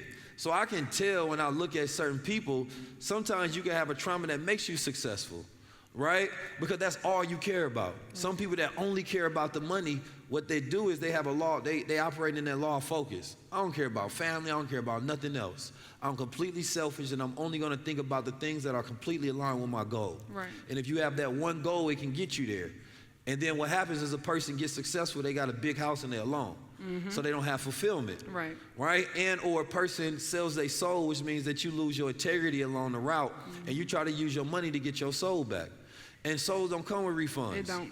Once it's gone, it's gone. It's gone. You got to live a whole life trying to Definitely. cope with not having it. Yes. You know what I mean? So this is where you have to be careful and looking at, especially with celebrities and people who are famous, a lot of them is soulless. They haven't had a good day in years, right? And in order to cope with their depression, they need another party. Yep. They need another thing for you to see them as. So we talk about public self, which is the persona you show the world. Private self that's what you show to friends and family, and secret self is the only side of yourself that you know. Sometimes it's a side of yourself that you're ashamed of, and that's where you do the shadow work. Yeah. Right? Speaking on shadow work, I would love for you to give us a word about healing, and especially with a lot of women today on this journey, you understand me, of life. What does healing mean to you? Healing is something you can only do with yourself. Like I think even me being a person that's been through a lot I've been through, I'm still trying to learn how to actually heal. I'm not healed from a lot of trauma. I'm not healed from trauma with my dad. I'm not healed from things that happened to me when I was a child. So, and I'm still trying to learn, like, how can I really heal from this? Why every time I talk about this, I cry, you know?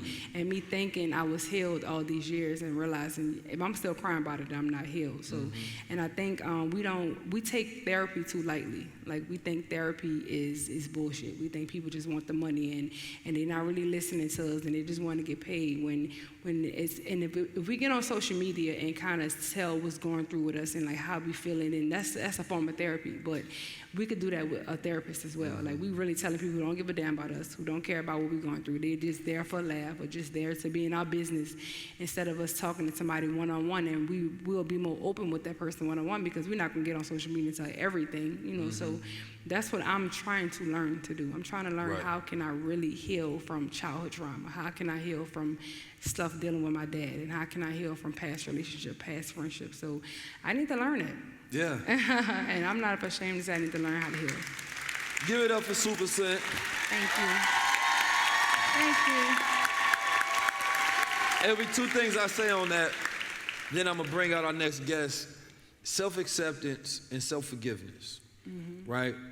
A lot of times we don't heal because it's a part of a past experience that we haven't accepted. That's who we were, it's not who we are. Right. Right? And there's a technique that therapists do. It's one of them is like reparenting the child, right? That you were, your inner child. And another one is rescuing that inner child.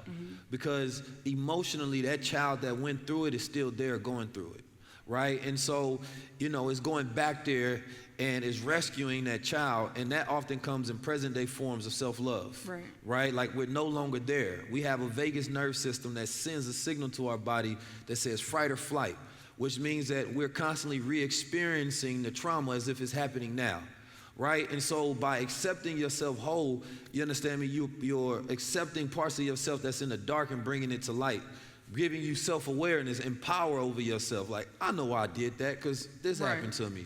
Now that I accepted that, the next stage is self-forgiveness. It wasn't my fault. I went through it. I forgive myself. Maybe it was my fault. I was toxic, but I forgive myself. So you allow yourself to be able to travel without the baggage, right? And a lot of people don't know how to forgive themselves, and they don't know how to forgive others, right? Because when we don't forgive others, we walk around with a feeling of hatred towards people.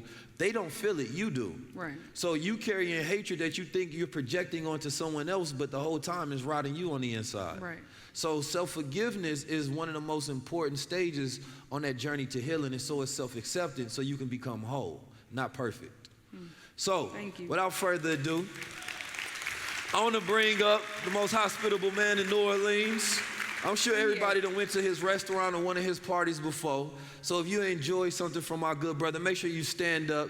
And I need everybody to send off good vibrations for the good brother Larry Morrow.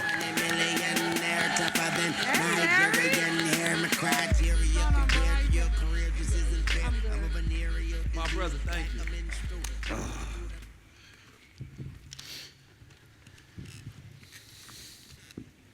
So my brother just opened up his 120th restaurant.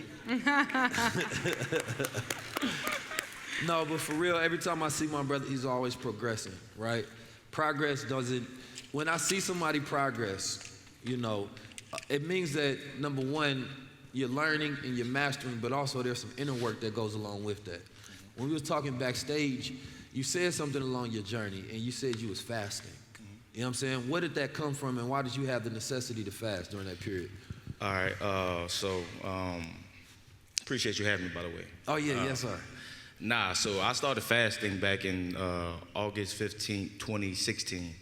And the reason why I was fasting was because this is a story a lot of people don't know, but the reason why I was fasting, because I was dropping one of my OGs off at prison in Pensacola, and our last meal was at Wendy's.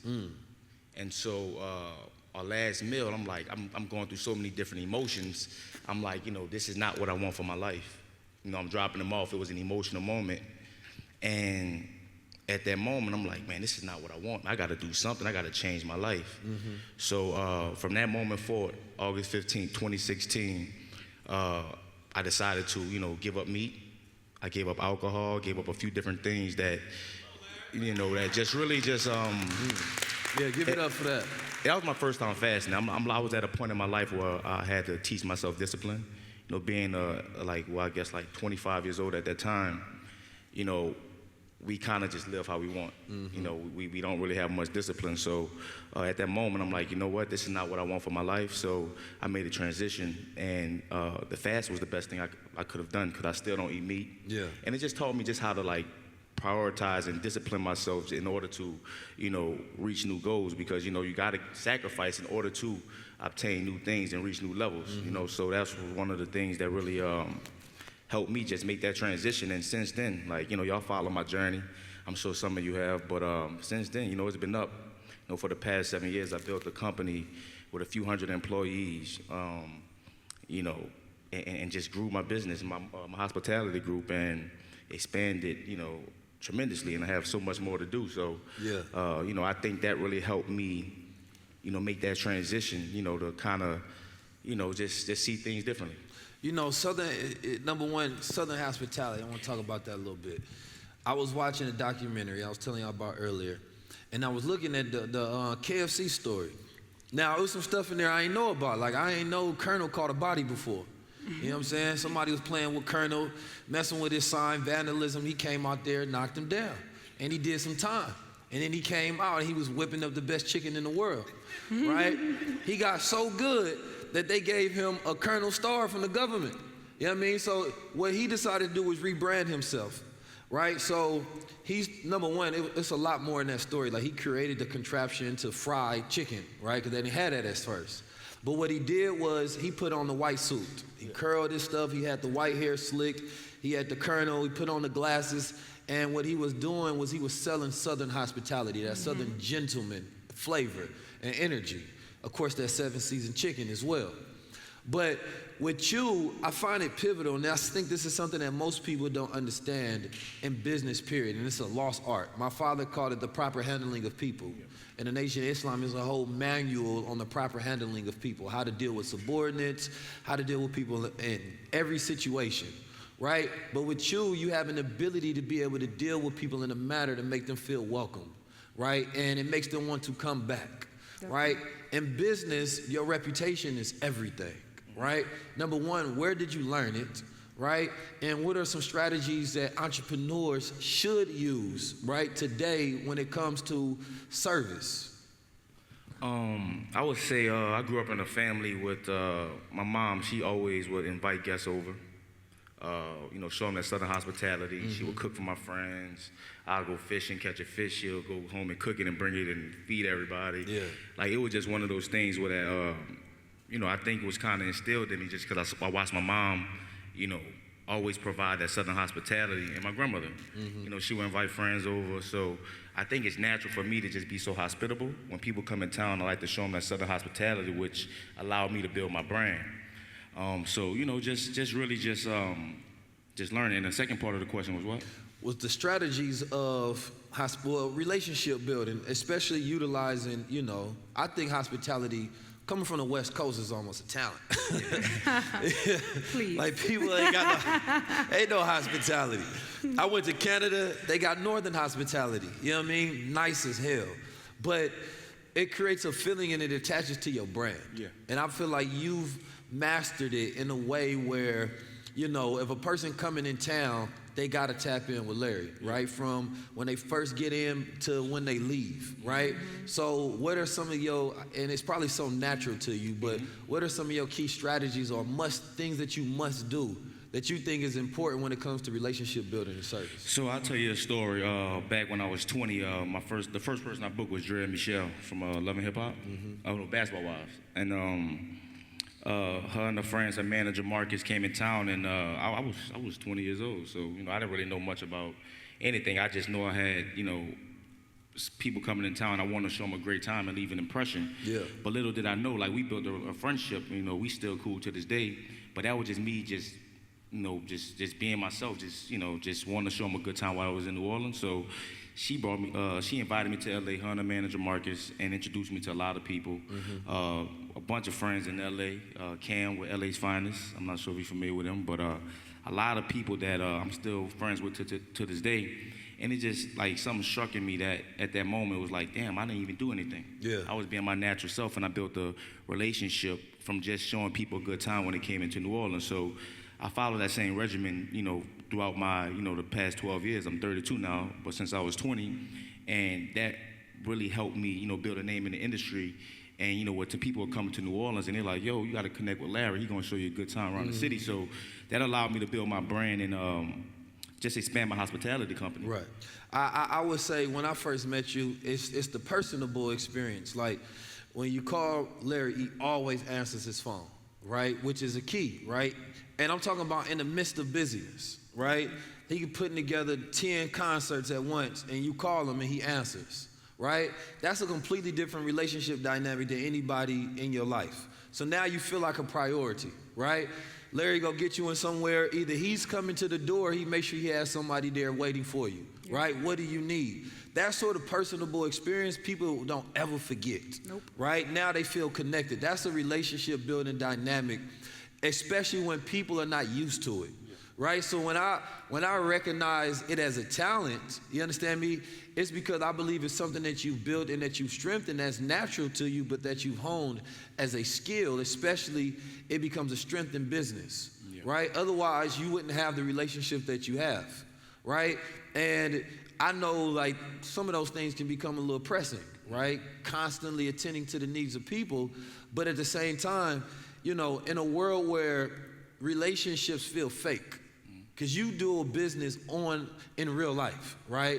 Like in person. I had a store, so I did with in person. But online, you can generate a sense and a presence of connectivity, but it might not actually be real. You could be mad as hell making somebody feel good. In real life, it's an energy business. Yeah. You understand me? In the energy business, you got to actually have good energy for me to read that. Because you can't fake it. Bro, fake as hell. He ain't even want to let me in for real.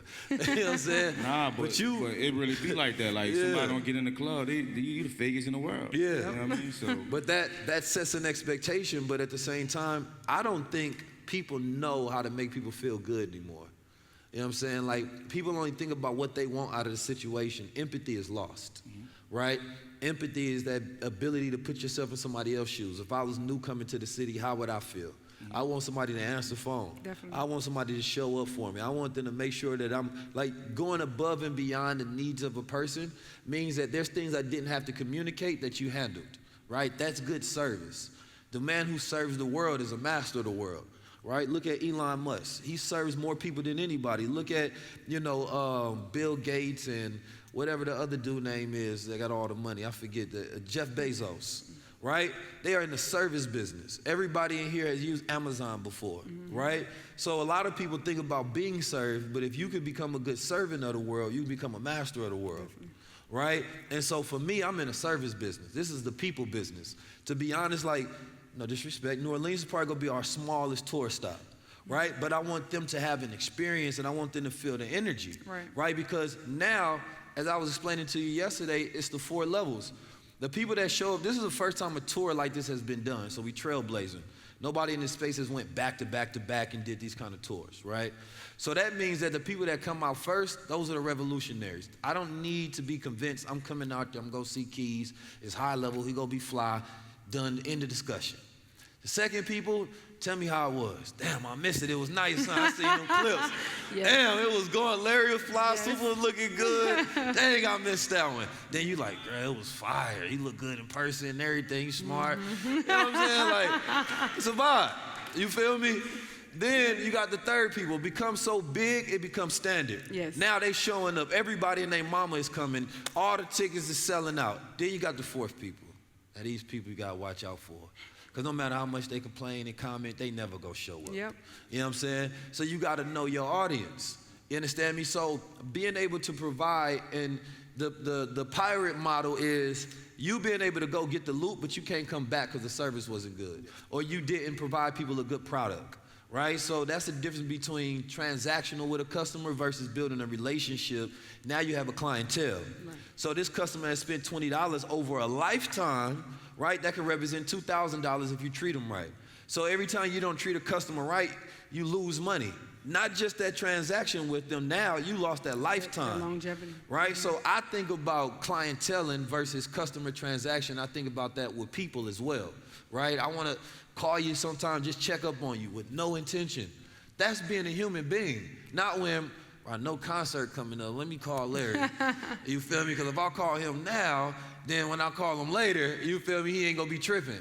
That's when you know somebody is using tactics on you. You know what I mean? And you can feel that energy. So I want people to have empathy in their business models because that's how you have longevity, right? And that didn't exist at first because this is the key. Capitalism was built on shrewdness. So the more a man was shrewd in business, right, stumping out competition, right, the more successful he was. But now we have feminist energy, not feminism, but a feminine energy in business. So now we apply empathy. You understand me? I don't just want you to take your money. I want to treat you right. Right. And that goes from being a boss as well. So speaking of being a boss, both of y'all have a lot of employees. Since AI came out, I want to fire a lot of people, right? Lord. And replace them with robots, because I just know robots ain't got no emotions. And they not going to procrastinate. They go do what I say and get it done, right? But how do you deal with, like, how many people here got employees? Right? Yes, you do. When your business starts to grow, you're going to have employees. How do you deal with, number one, managing employees in the sense of keeping their morale up, right? Because that's one of the key things that I find is like you have your energy that you have to keep, then you have to make sure that they're keeping their energy because that goes to your bottom line, right? So what have you learned when it comes to the management of other people? So for me, it's like I have like over 300 employees right now. So it's hard for me to manage, all 300 employees. So I have my core team. I got my COO.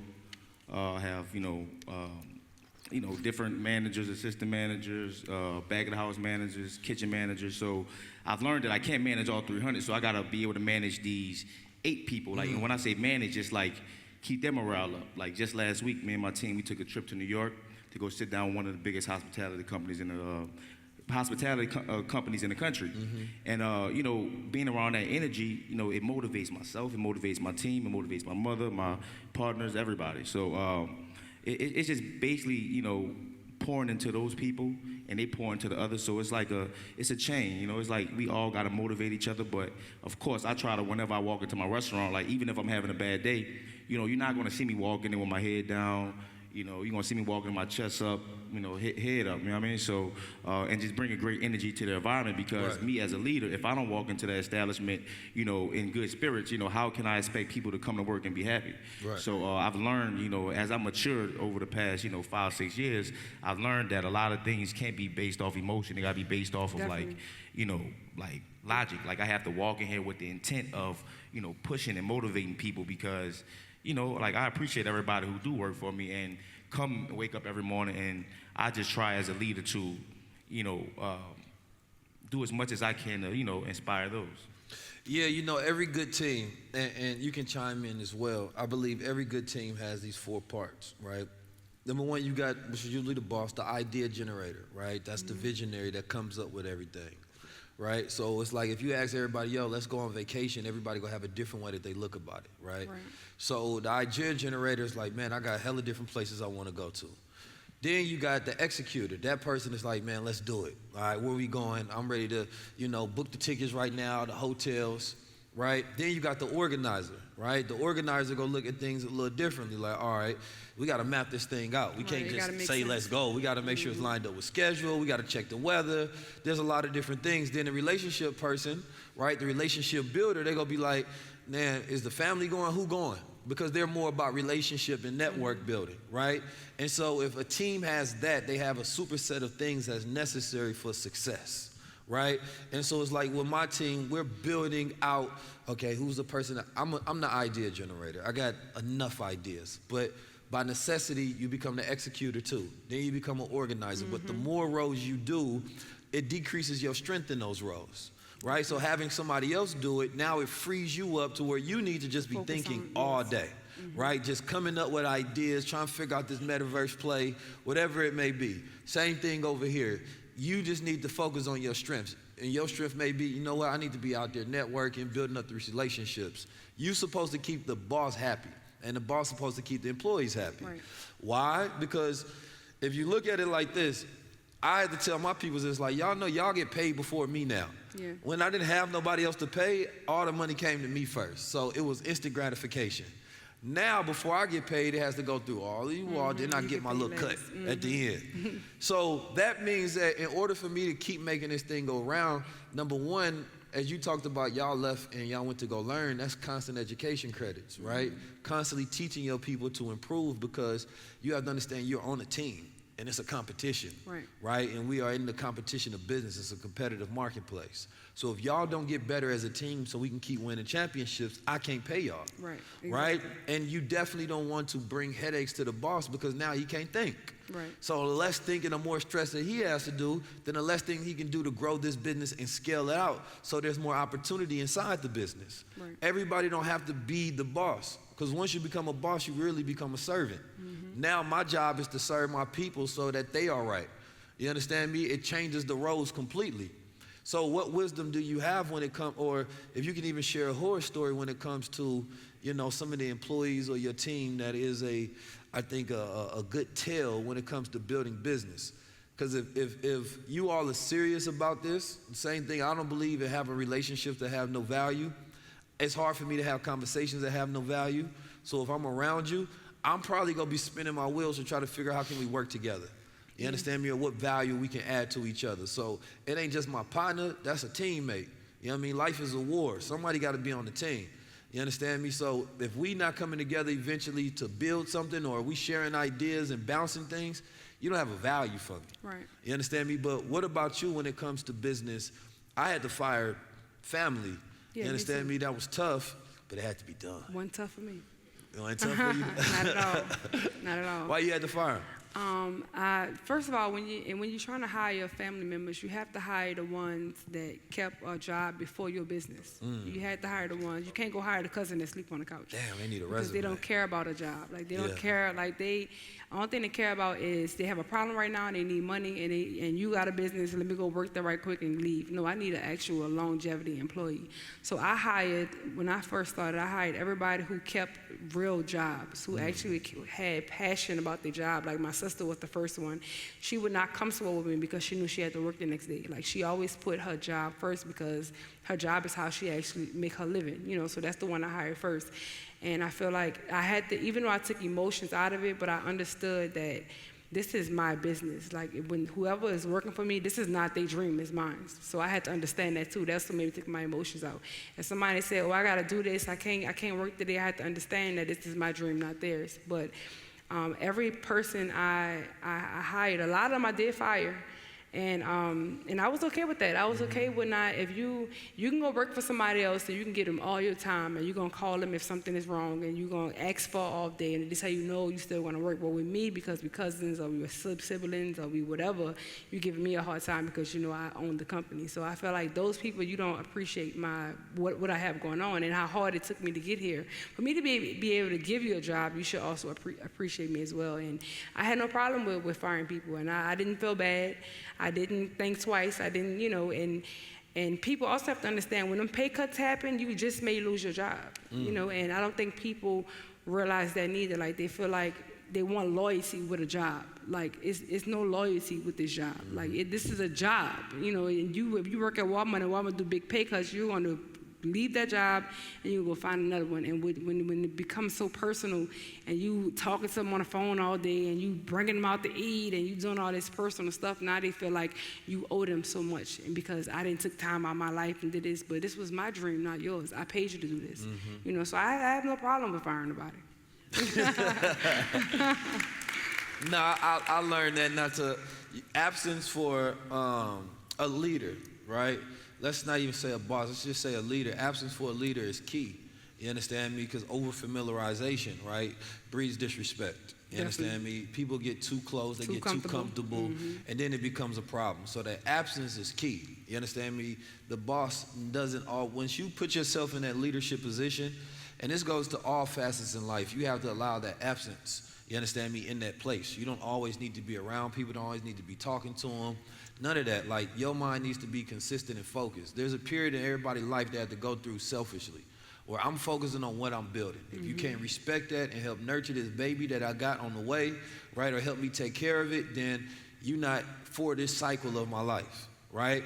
So for entrepreneurs, they don't really be knowing once you give birth to that baby how to take care of it, right? They think that you got to figure out a way how to manage this time for this baby and then everybody else. No, that means I now have to decrease the amount of time I spent with you because I got a new baby here. You understand me? And the people that love you, they're going to respect that because it's going to become a cycle in time. Once you get this thing going and it's walking on its own and it can take care of itself, then you back out there with the homies again. Maybe or maybe not. You know what I'm saying? Might not come back out. You know what I'm saying? Things are different now. You know, but in this space of ingenuity, we literally are in the time where we can build anything we want. You understand me? And this is something that I really want people to have in their head. But if you don't believe it, shit ain't gonna never happen. You know, I have a true belief in my godhood, right? I believe in the ability for me to take thoughts and ideas, right, from step one. I have the thought, what's the next step? I learn, right? If I can't learn, it's because there's something wrong with me internally. So now I need to figure out what's going on with me. Once I figure out what's going on with me, at one point in time, it was a learning disability. I needed to learn how to learn, right? I was trying to learn the details of stuff, and then I learned I had to learn broad concepts first. Once I learned the broad concepts, I could start researching, and then I started creating connections. So I became self-aware of what my style was, right? There's something called diffuse thinking, which is like if you take a flashlight and you cast it over a big subject when you're trying to learn something new. It's much easier for the brain to understand the concept. Versus focused thinking is when you're trying to study something because you're trying to focus on the details, right? So you focus from diffuse thinking to focus and you switch them on and off and they start creating enough references and you start building up a framework to start understanding things. So I might come across a word I don't understand, then I might want to study the root of that. I might want to study some opposing knowledge. Now I want to start building up these neural networks in my brain so I can learn. I didn't want that to become an impediment on my progress for things I wanted to do. Now that learning is not a problem, that step is over with. Now I need to execute. Now I'm supposed to be sitting there executing, and let's say I'm working, But I'm like, damn, this is a lot of work. So what do? We go to our coping mechanisms. You know what? I don't feel like dealing with this. I'll do this, later, right? So I'm going to watch some TV. I'm going to go out because you don't want to deal with the harsh emotions. So you find a place of entertainment or joy that you can go cope with, something that stimulates you. Instead, I'm going to learn to do the things that I hate so I can do the things that I love. I don't want life to become easier. I want to become better so hard things become easy, right? Which is completely different. So, and that means that all I have to do is keep following those steps. If I know what I want to do, then I need to learn how to do it, right? Once I learn, I need to execute. When I don't know, then I learn some more, right? And then it becomes a cycle within my life, and that's what allows me to have consistent progress. So I've been able to build my businesses. We've been able to have tours. We've been able to do all these things because I follow that progress with a regimen, right? And I take that same thing out my brother Amechi over there. You know, that's a team. I've been working with him for about 6-7 years now, right? I like to build long-lasting relationships, right? Because those are the ones that's going to take you further. My sister was the first person I hired. She had a job at first, like you said, right? That's somebody who's now running the business, right? Some people come in and out because that pattern that they had before your business probably still be the same pattern they have in your business, right? So I learned to study patterns. I study people. I'm a great observer of self, and this allows me to build me. And then I'm going to operate off high-level confidence at all times. I don't give a fuck if you think it's a good idea. Since I thought of it, I know it's a good idea. Right. You know what I'm saying? Right. So the world ain't gonna never make me feel insecure about something. You know what I mean? I'm gonna walk with my stomach in, chest out, head up. Like I'm bulletproof. Like I can do all things and anything. And nothing is in my way. And if another man can do it, then I can do it. I just gotta figure out if I really wanna do it or if I wanna do it because they doing it. That's self-awareness. Right. But once I get out my way, it's nothing in my way. There's really no impediments. You understand me? The things that you think are impediments of why you don't want to do it is actually the phase preparing you for what you want to do, right? So a lot of people, man, that's too stressful, that's too hard, but what people gonna think? People self-sabotage because success comes with accountability. If I'm actually successful, now I gotta be responsible. If I'm actually successful, now I gotta be disciplined. People don't want to be a part of teams and build teams because well, if it crash, now they gonna look at me and now it's on all of us. So I'm gonna do it by myself. So if I fail, then nobody sees it. No, I don't have that. You operating from that place of fear becomes your God, right? One of the highest levels of knowledge, right, is the fear of God because you follow his will, because you fear what will happen if you don't follow that will. So if you're not operating, right, fearlessly, right, then you're not following God. So people have more fear than faith. You understand me? And that's their problem. Faith is operating, in the unknown, right, but doing it like you know it. Right? And that power allows you to activate every single moment of life with that can-do attitude. You understand me? And that attitude ignites that drive where, it feels like somebody got a gun to your back the way you getting things done. Because you're going to do it with necessity. You know what I'm saying? You're going to operate from a place of, I don't give a goddamn, it's going to happen. And then the journey in the universe operates in a matter where it aligns with your energy. Right? It was times where I'm on the entrepreneur journey and I didn't know how to pay my rent the next day. But I had faith in the activities of what I was doing, right? And things happened to line up because at no point in time as I didn't have faith in it. And what I didn't do was wait around and try to Zen law of attraction, wait for shit to come to me. No, I went out there and I got motion and then I started working. We talked about this at the beginning of this. A man with light, you can be the most knowledgeable person in the world, but if you ain't got no work, it don't matter. Right? So the ego of today is trying to show people your public persona. This is what I do. This is what I know. This ain't the time for master teachers. It's the time for master builders. You understand me? If I didn't go out, they telling me we got to get out, but I got the energy right now. If I didn't go out and actually build something that other people thought was impossible, y'all wouldn't be here. To be a black Muslim entrepreneur, masculine, speak what I want to speak, dress how I want to dress, move how I want to move, it changes the culture, it changes the game. You understand me? But I don't have an example of somebody doing what I do, so I had to have that vision. That was me. You understand me? That's what 19 Keys was supposed to represent, an entity in the world that's going to manifest and change shit. But if you don't have vision, then you going to be flawed by your sight because you going to look around and think you don't have enough. So it's the internal resources that we have that's infinite. So when a man knows himself, he operates off truth. He operates off power. He can illuminate any darkness. And you're not doing your responsibility if you don't take the light that you have and illuminate some darkness somewhere, right? You can't say, you know, there's a great quote, and I'll end on this. If a dog sees his master attack, it's going to try to come into his aid. It's going to at least bark, right? So when you live in a world of falsehood and there are lies being spread, right, that's the equivalent of attacking God, right? But how do you serve God is through speaking truth. That's how you defend God, right? So for me, speaking truth to power is my defense and my belief in God. So I can't say, well, I can't say that because the devil's too powerful. I don't give a damn. Everybody has to live and die for something. I know if I die in New Orleans, y'all at least go celebrate it on the second line. Sure will. So family, I appreciate y'all.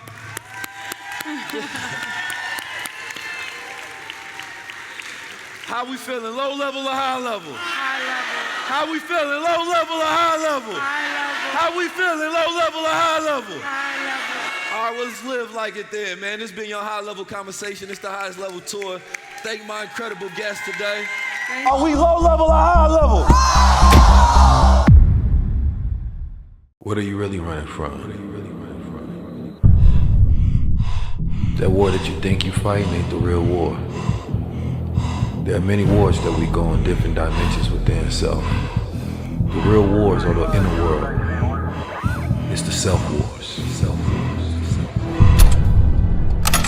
Society has been programming us, shaping our very perceptions of reality itself. One that we did not choose, but one we must take over. There's no more waiting. Now is the time, because it's now or never, now or never. Open up your mind's eye to see reality the way that it is, not the way that you've been sold. Understand that you are one of the ones that have been chosen if you just choose yourself. Become your own solutions to every problem and every complaint, every excuse and every blockade that's been in your way. Vision gives one direction. When you're blind, you can never give yourself direction. So you fall. Instead of falling, stand up. Utilize the self-giving and governing power that you have within yourself to become a high-level observer. Not controlled by what you see, but one that controls what they see. That defines the meaning in their reality through every synchronicity that they come across. A divinely guided man and woman. High level forever.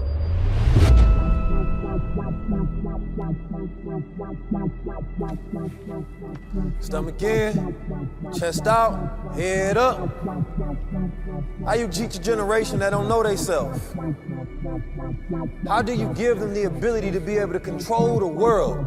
Not from an external point, but from an internal point. How do you teach them that the greatest enemy that they have ain't racism, ain't classism, ain't fascism, ain't poverty? No, it's the enemy that exists within. It's the self-war, the thought war that you go on a daily basis. How do you equip them with the tools to be able to win that war? You have to show them who they are so that they can customize their universe. We look at the technology and people talking that's the mark of the beast. The mark of the beast is when you have a beast-like mind and don't have the ability to be able to control your nature. That's when we no longer operate from a soul place of morals and values and principles and mission and vision. But we can name our entertainment every single day because we're distracted with escapism, because it's too hard to deal with the emotions that's required to heal yourself from the trauma. How do you teach them to be able to encompass everything that they want to be, to take thoughts outside of their mind and see it in reality and not be satisfied with mediocrity? You have to give them the militance of discipline. You have to give them the rules of order. You have to show them the possibility in your own actions. You have to be courageous every single day, even if you don't want to do it. You do it because you have to. They've destroyed us, made us a desire-based society, always falling to the whims of your emotion without control of your mind. But when you teach, and you elevate, and you lead, and you encompass everything that you are on a daily basis, and you operate with that God mind, then you live above society, and you become one of the rulers and not one of the ruled. That's the highest level. Go in your mind, design the world, execute it. Build with your family, take your wealth, take your power, and quit waiting. Because ain't nobody gonna save you. You gotta save yourself.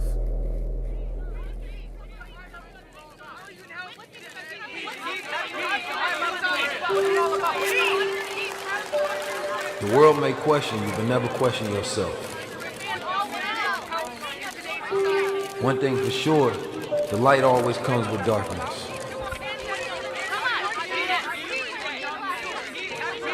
The same thing that make you successful will be the same thing that break you.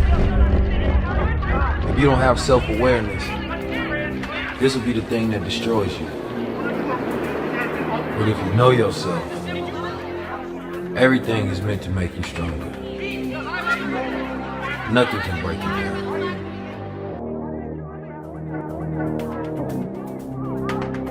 Would you have to backstab to get to this point? In the words of the Honorable Minister Louis Farrakhan, every knock is a boost.